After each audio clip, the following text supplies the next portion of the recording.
Hi, everyone, I'm Ricardo Fame, a 34-year-old journalist. Hey, if you're watching this video right now, I'm on leave, having a gallbladder procedure, right, man? But I made an appearance, a great honor, on Claudio Dantas' channel. Claudio Dantas is a legend in journalism, with experience at Correio Brasiliense and Folha de São Paulo. The guy is truly a legend. So today you'll see my appearance there, the first part of my appearance on his show talking about this crisis at Globo. He started firing those more extreme leftist columnists, right, as they like to say, the changes in behavior, Globo's editorial change, okay? So stay tuned for this part of my interview. For those who don't know, Carlos Fame is a journalist, now independent too. He has his own channel, then you can do your own merchant there, and he specializes in this TV coverage, and he has the behind-the-scenes scoop on this Globo story, the layoffs at Globo. Look, Feltrinho, I saw an article today saying that Globo did an internal survey, which said that the audience was dissatisfied, that they think Globo is too left-wing. Well, and I've seen it all. I have an opinion myself, right? I sent you a private message and said, I think this is the mag effect. Magnistic, please give us your perspective. Look, it's obviously influenced by everything that's happening in Brazil. First, thank you and hello to all my followers. I've been following the channel for a while, in fact, since Antagonist, right? I remember when the story of my father's friend's friend came up and you were blocked at the time. The first thing I did was subscribe, right? I said, you have to stand on the side of democracy. What's happening at Globo, are several different things. This survey they're talking about today, that survey was done in January. Qualitative research is always done in the first quarter. This other survey, which is very expensive, was done again in 2019, in the first year of the Bolsonaro administration, in the first quarter. What has this survey already revealed? First, that my father was divided. Look, and that half of Globo's viewers are right-wing or conservative. And then they said that the things that bothered them most in the order, right, were journalism, drama, that no one can stand this woke universe anymore, and humor. That's why Globo's humor ended in 2019. It starts to end and lasts until 2021 and ends. Many people say, oh, it was because of Min, it was nothing. Silvio de Abreu, Schroeder, Mellon already knew since March 2019 that they would be fired. So Globo pandered to the right. It's been trying to get closer to the right and to evangelicals for a long time. And since it couldn't, it went back to this woke movement.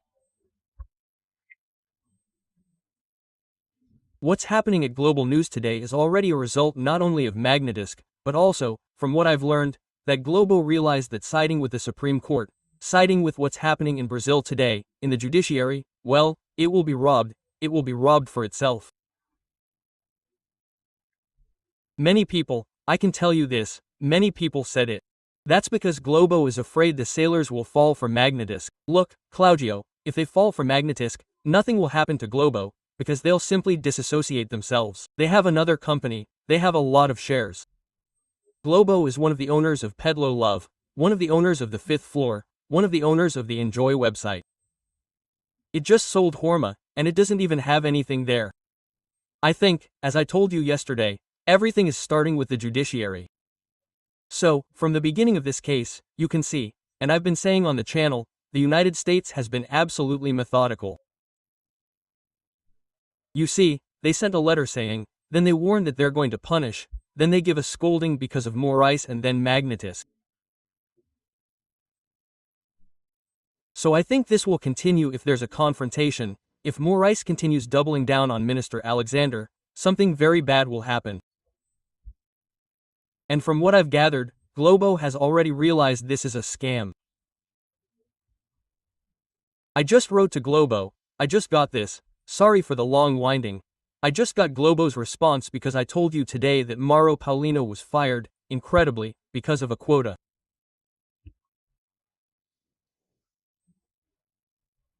It's no joke, it's because he was a man, because Globo's ESG department considered that firing two women at the same time would be sexist. And poor Paulino, who is one of the greatest research experts in Brazil, went along, and Globo said no, that's absurd, that it's nothing, that they're not afraid of the magnificence, and blah blah blah blah blah. But hey, the network has known for a year that they need to reform Globoismo. Sorry, I'm talking like a convict here. Let me get this straight. This information. Globo confirmed that his dismissal was because he's white, and... No. They denied everything. They denied everything. Oh, but is this information your investigation? Yes, my investigation. But he said he is PJ, he's a CLT employee. Because in fact Mauro Paulino, he makes a comment there, he's a technician, right? An almost anodic comment, right? Almost, right? He's not a guy within ideological stance, etc. And Claudio, his salary was close to the others, right? It's very low, it has nothing to do with it. The guy was Dataphone's director 30 years ago, right? He's a guy who is one of the greatest experts in statistics, and Globo is realizing that it can't continue like this, because let's face it, right? I worked with Eliane Catanade, 30 years at Folia, right? 25 years. I didn't work with her, right? But every Thursday, I don't know if you remember or knew, there was the Beans friend, right? That we called every last Thursday of the month. We had lunch with our frias, right? A super frugal food, always Baron de Lantier wine, I don't remember. Lawan Don and I was with Eliane there. So, Claudio, the position she took scares me, because I'm a son of the 1989 Folia manual. And so was she. Just like Hosius, like the ones, you have to be impartial, pluralistic, partisan, right? You have to be critical. And I couldn't believe what she'd become. As for Daniela Lima, I already knew she was quite an activist. And just for gossip, right? Eliane Catan spent the weekend receiving a lot of solidarity, even from STJ employees. And Daniela Lima, I think I sent you, right? I sent a little photo, right, of a message to me here. Let me see here.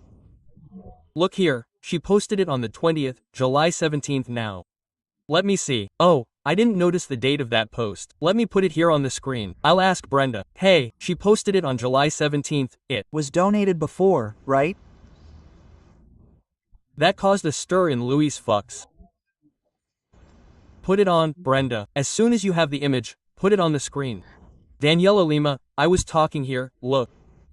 I was talking here yesterday, Feltry, quickly, yeah, because I know your time is also short, but like, it's normal for you, with your experience, it's normal to see layoffs in newsrooms with the dismissal of editors-in-chief, editors, reporters, anchors, when there's a change of government, right? Usually when there's a change of government, oh wait a minute, guys, I'm talking, calm down, hold on. Since there's a change of government, there's an editorial change to be able to align with the new government, especially if it was previously in opposition. Yeah, and in Daniela's case, yeah, that's not what's happening. Daniela, she's like, okay, Globo had an editorial positioning, I have people, friends who work there and who told me, like, man, the editorial meeting is like this now, it has to be. Left-wing agenda. But I think Daniela made a choice, right? She decided like this. Nobody asked her to dance on the bottle, but she went ahead and danced, right? So it was her choice, her choice. I think everyone reaps what they sow. And the management, I always think, supported this because they didn't say anything. She already had a history, CNN's history with this story as well. Now she took actions outside of Globo that bothered, like this post that you'll show that if you think about it, you talked about cuts, you talked about the government at Globo, at Folia, I fired them every week, you see? There wasn't, but look there, look, oh, sometimes being left off a list of those sanctioned is not a reason for relief, but for shame. Our Constitution is wise. It gave vitality to some holders of Carlos so that they would bear the weight of not supporting bones, but institutions. A country that considers itself serious is obliged to defend its own. They are greater than the men who temporarily occupy them. I'm going back to my vacation and I stand in solidarity with those who respect Brazil. Okay, if she stood in solidarity with the ministers, maybe some minister will call her to be an advisor in the cabinet or something like that. No, look at this. I'll talk about Casio Nunes and Andre Mendonca. I found out I was, a political columnist. There are some sources there. Casio Nunes and Andre Mendonca yawned at this, but, according to what I found, Luis Fuxes was furious and even sent a statement, because she's hinting that he's sucking up to the United States because of the vote he made there in the story of the ankle bracelet, the precautionary measures against Bolsonaro. By the way, that's something ICW doing, right? I heard 2, 3 columnists, the usual ones, right? Accusing Fux, reporting live that they're a disgrace, because you have to follow the vote. Look, Claudio, sovereignty today, the defense of sovereignty is the patriot of the past, right? Whoever they accused of being a patriot is now defending sovereignty. I can't stand this country anymore, guys. Sorry.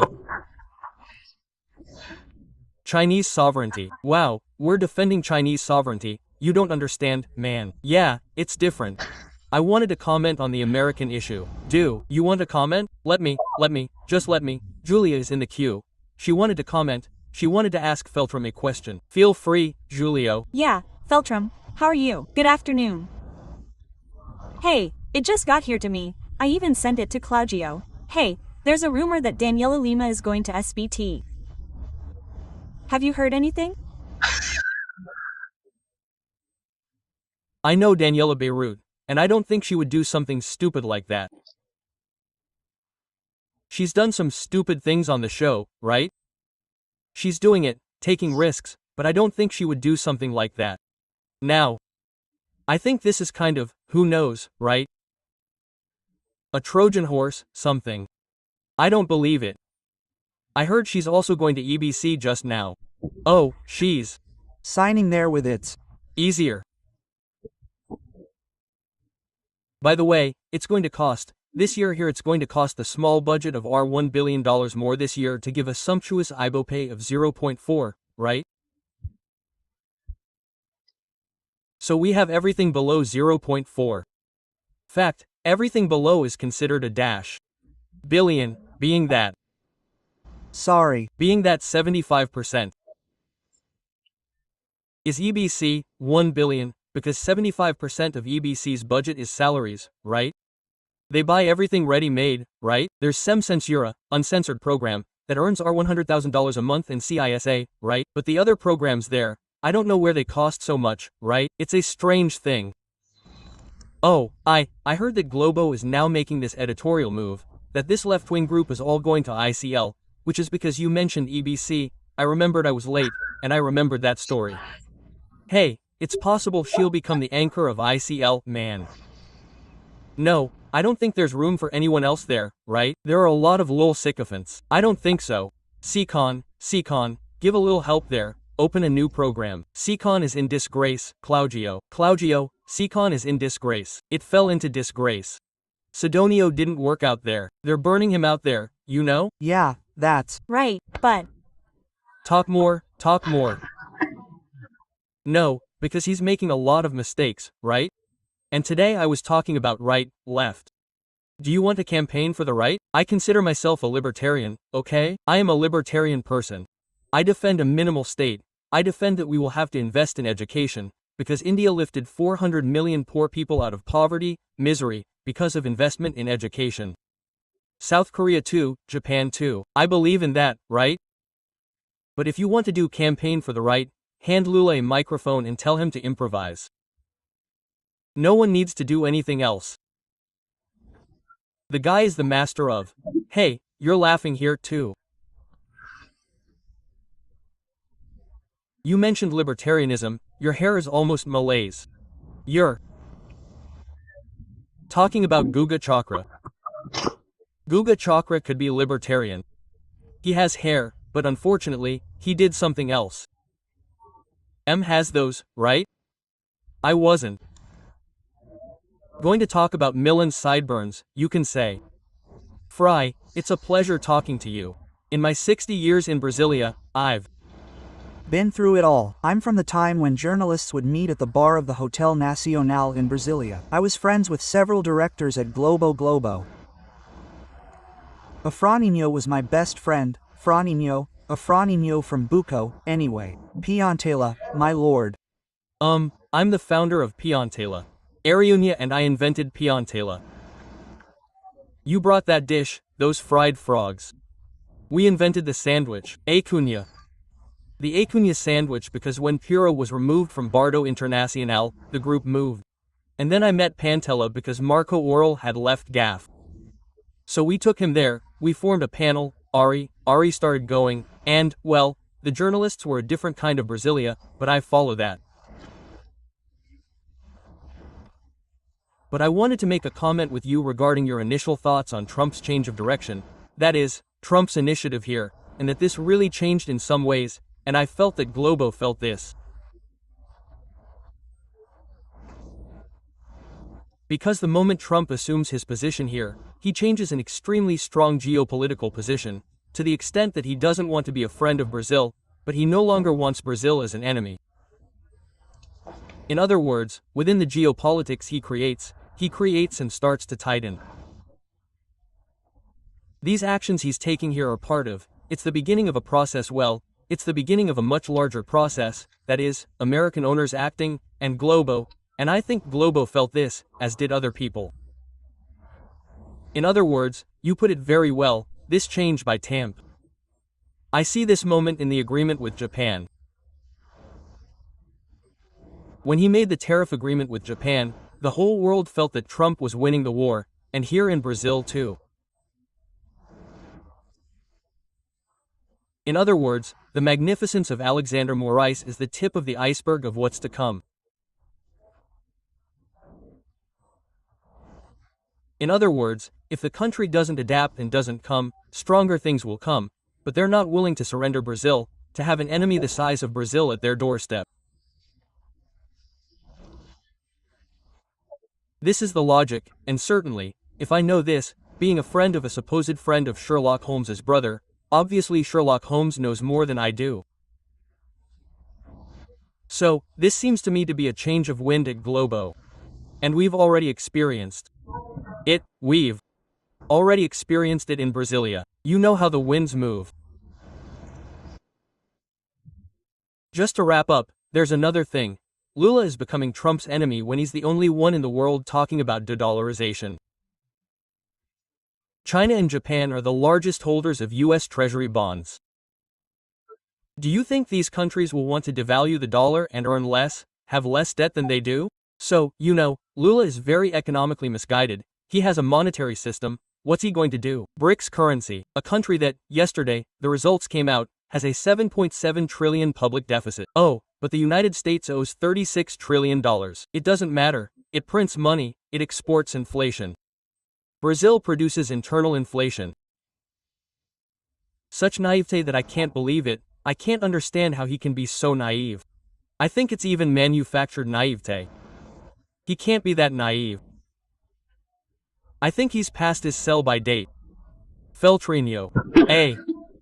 Thanks. Oh, I have, you were saying, oh, this is just the tip of the iceberg. No, this is just the tip of the iceberg. There's still a lot more to come. As Lula says, the big one is going to come, the big one is still going to come.